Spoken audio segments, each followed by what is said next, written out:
What's going on, guys, and welcome back to another episode of Watch It in Action. I'm BouseFeenux, and today we're going to be taking a quick look at the Sidon. This weapon just came out today, and I wanted to make a quick Watch It in Action video so that way some of you guys that have seen this weapon in your dojo, you've seen the Nitane costs that it requires to build. I wanted to make this video to kind of put it out there and see if you guys were like, yeah, maybe I want to build this, maybe I don't. So this will be your opinion.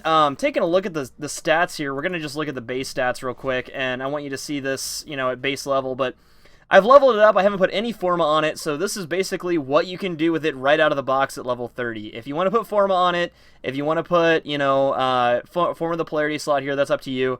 But this is just, like, out of the box. This is what I did with it, just leveled up to 30 with a potato. So, checking out the stats here, we've got, pretty slow attack speed. This weapon is kind of slow. The channeling cost is 5, channeling damage 1.5 times, pretty low crit chance at 10%, and then low multiplier at 2. Then you got your leap attack, status, everything like that. The status is the one thing that stands out on this weapon. It's a pretty decent status weapon. You can get it up to 55% with 2 status elemental mods, which I'll show you here in a sec. And then our physical damage is going to come in the form of puncture here with the 71.3. There's no slash on this weapon. But we do have a tiny bit of impact, which is going to be pretty much inconsequential. You're not really going to see much of that out there. But puncture is the main thing this weapon does.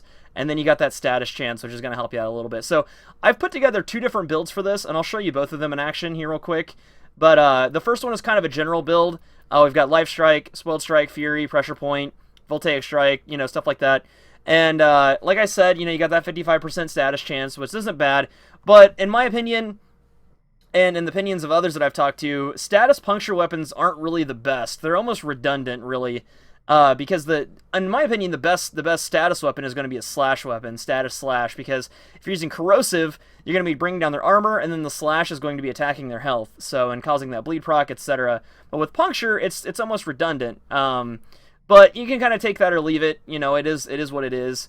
As far as the polarity here goes for the stance mod, you can change that if you want. It uses polearm stances, so you got your choice of Bleeding Willow and Shimmering Blight. I don't really care for either of those stance mods. I don't like the combos for either of them. Shimmering Blight is okay. Bleeding Willow is a little bit better because it's got that slam attack, the triple slam or whatever. That's pretty nice. So you can form that and change it. If you're running Spoiled Strike, you definitely want to run Fury. That's going to kind of cancel that. It's going to give you a little bit of attack speed. So, kind of decent there. And then the next build I've got here is based on crit to try and get a Berserker build, because this weapon is really slow.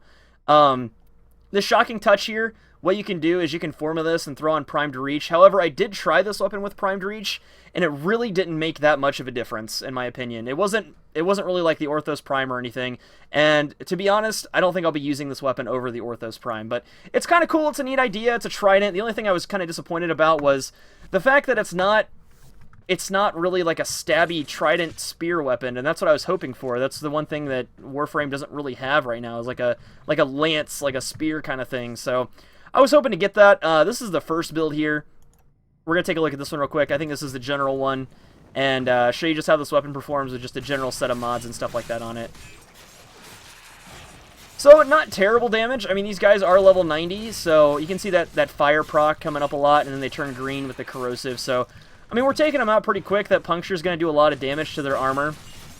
So that's pretty nice. I mean, not a bad weapon. It's just incredibly slow. Like even the combo is pretty, not that fast. So I'll show you how to execute that combo here regularly in a second, because it is an E-hold combo, and those are a little harder to get down, but I'll show you how to do it. I'll show you my trick for nailing that combo every time. So the next build we're going to take a look at here is the Critical Strike build. We're going to be using crit chance. Now, the weapon does have a really low crit chance, but what I did find is, it attacks fast enough and it has enough multi-strike to where you're going to be proccing that Berserker a lot. So you can throw that on there, see how it goes. You can even replace the Organ Shatter with something else if you just want the crit chance to make it attack faster. There we go. I mean, this is with, I think it has a 15% crit chance now or something like that. You can see it's a little bit faster, but even with Berserker, even Berserker doesn't really do a whole lot for it. Now, I know this may look impressive, but I mean, there are weapons that perform way better than this with Berserker on them, so I'm going to try not to get killed here real quick. But essentially, how you use this combo, the best way to nail this spinny combo here, like that, is you tap E twice really quick, and then you hold E down on the third. So like press E 3 times, and then on the third push you hold E down. So 1, 2, 3, and then that's pretty much it. You'll nail that combo pretty much every time doing that. So yeah, I mean, take it or leave it. That's the Sidon. Not a super impressive weapon, but not terrible either. It's just kind of meh. There's really no... It's like a side grade almost. There's really no reason to use this over anything else. It is really cool looking. It's got a really neat model. I like how it looks. I mean, I just wish it had its own stance, you know? I wish it had its own, like, Trident stance or something cool like that. But that being said, I do enjoy this weapon, and in the future, hopefully somebody comes up with a really cool build, or it gets a buff, or its own stance mod, or, you know, just something cool happens to it, because I would like to see, you know, this weapon be a little bit more useful, because it's pretty neat looking. But until the next video, guys, I'll see you later. Thanks a lot for watching, and have a good day.